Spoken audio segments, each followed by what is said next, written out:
Hello students, welcome to my online class 10th chapter 9 त्रिकोणमिति के कुछ अनुप्रयोग। यानी हमने त्रिकोणमिति में जो सीखा है उसको रियल लाइफ में यानी कहीं ऊंचाई निकालने में, दूरी निकालने में किस तरीके से यूज करेंगे।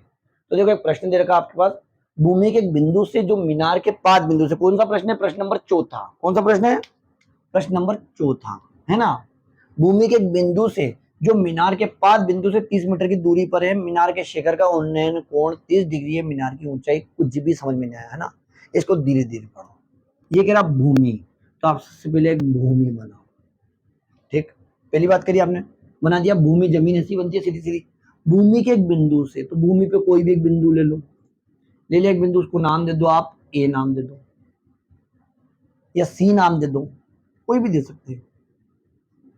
भूमि के एक बिंदु से जो मीनार के पाद बिंदु से 30 मीटर की दूर है, यानी इस बिंदु से मीनार है वो 30 मीटर, इधर भी हो सकती है इधर भी हो सकती है। ये आप सीधी सीधी एक मीनार बना दो। क्या बना दिया हमने? ये मीनार। मीनार को खूबसूरत बनाने की जरूरत नहीं है, ऐसा ऐसा ने ऐसा ने ऐसा ने ऐसा ने, है ना। तो मीनार आप एकदम बस सीधी सीधी लाइन बना दो, एक एक बिल्कुल सीधी लाइन। कोशिश करना कि सीधी बने, मैं कोशिश कर रहा हूँ। तो मीनार, मीनार के पाद बिंदु से, ये क्या है? ये शिखर का बिंदु, और ये मतलब ऊपर वाला बिंदु बोलते हैं शिखर का बिंदु, ऊपरी बिंदु, नीचे वाला पाद बिंदु। तो ये जो बिंदु है जिसको हम बी नाम दे रहे, है ना, पाद बिंदु से ये पाद बिंदु, है ना, 30 मीटर की दूरी पर है। कौन है? ये बिंदु, यानी कि ये हो गया आपका 30 मीटर की दूरी पर। ठीक है।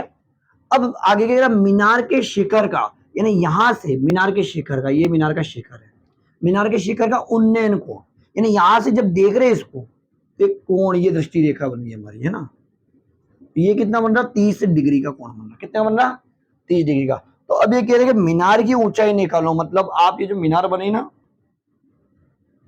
इसकी ऊंचाई एच निकाल दो।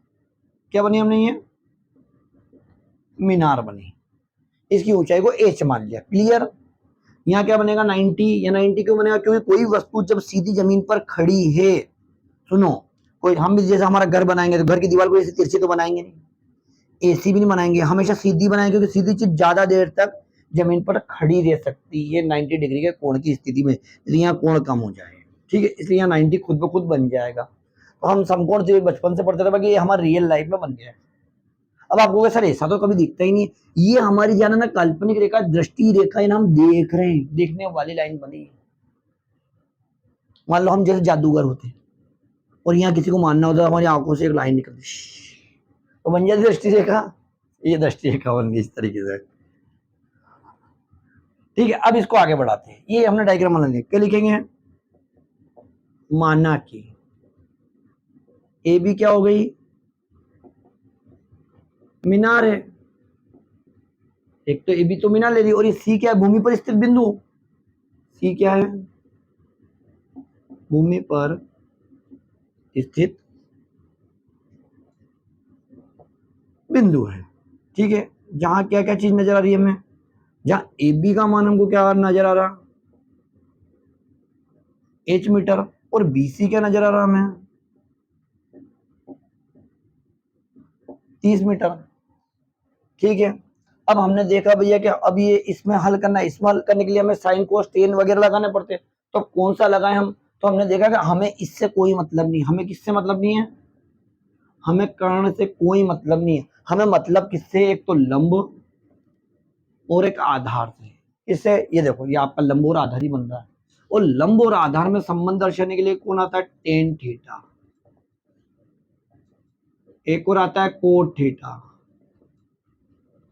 है ना।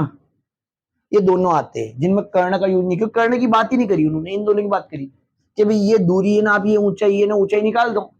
तो किसके कौन लगाएंगे हम? Tan theta. समझ में? टेन ही क्यों लगा रहे हम? क्योंकि कर्ण कहीं से कहीं तक यूज ही नहीं है। तो अब लिखेंगे हम समकोण त्रिभुज एबीसी में टेन थीटा लंब बटे आधार।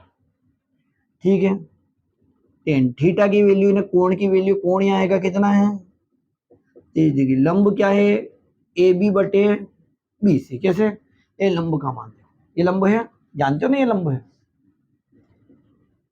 और नीचे वाला क्या है, आधार। तो ए बी बटे बी सी। टेन 30 तालिका से याद करो क्या मान होगा टेन का। टेन का पहला मान 0, दूसरा मान कितना होता था 1/√3। तालिका दिमाग में होनी चाहिए बेटा। तालिका याद है थोड़ी सी, मैं ट्रायल करवाता हूँ। ये 0, ये 30, ये 45, 60, 90। साइन की वैल्यू डायरेक्ट लिख रहा हूं मैं। 0, 1/2, 1/√2, √3/2 और कितना 1। ऐसी कोस की वैल्यू क्या, इनको उल्टा कर दो, वो उधर ले आओ, इसको उधर भेज दो, इसको इधर ले आओ। मतलब इसमें आपका त्रिकोणमिति का यूज में, त्रिकोणमिति का अच्छा रिवीजन हो जाएगा। ये चीजें वापस चाहिएगी। ऐसे टेन इन दोनों का भाग, टेन थीटा क्या होता है साइन थीटा बटा कोस थीटा। टेन थीटा तो इन दोनों का भाग लगाओ तो कितना का 0, इन दोनों का भाग लगाओ तो 1 ऊपर और नीचे क्या रह जाएगा √3 रह जाएगा।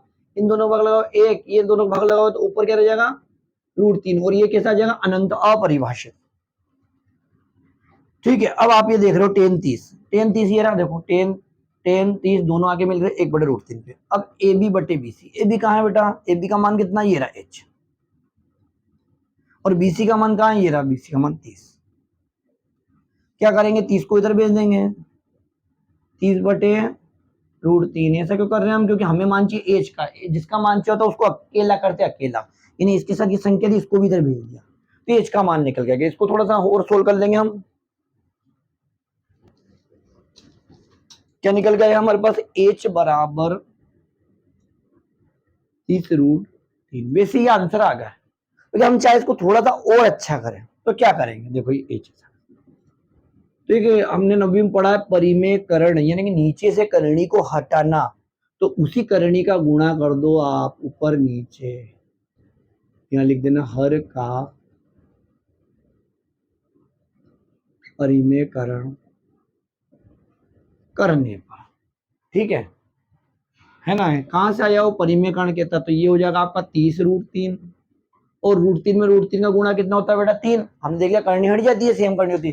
तो 3 से काट देंगे 10 को, 30 को तो 10, एज बराबर 10√3 मीटर। यही आंसर, क्या गया हमारा आंसर ना। अगर और अच्छे जाओ तो ध्यान रखना एक √3 का मान भी होता है, बाकी कोई जरूरी नहीं है, बुक वाले भी नहीं मांग रहा है, आंसर भी √3 में होते हैं। चलो बता जरूर देता हूं मैं। √3 का मान होता है 1.732, ये होता है √3 का मान, ये याद रखना पड़ेगा। या बुक वाला सिंबल दे तो 10 का गुणा करना होता है, तो किसी भी संख्या में कोई फर्क नहीं पड़ता है और एक जीरो भली बढ़ जाती है।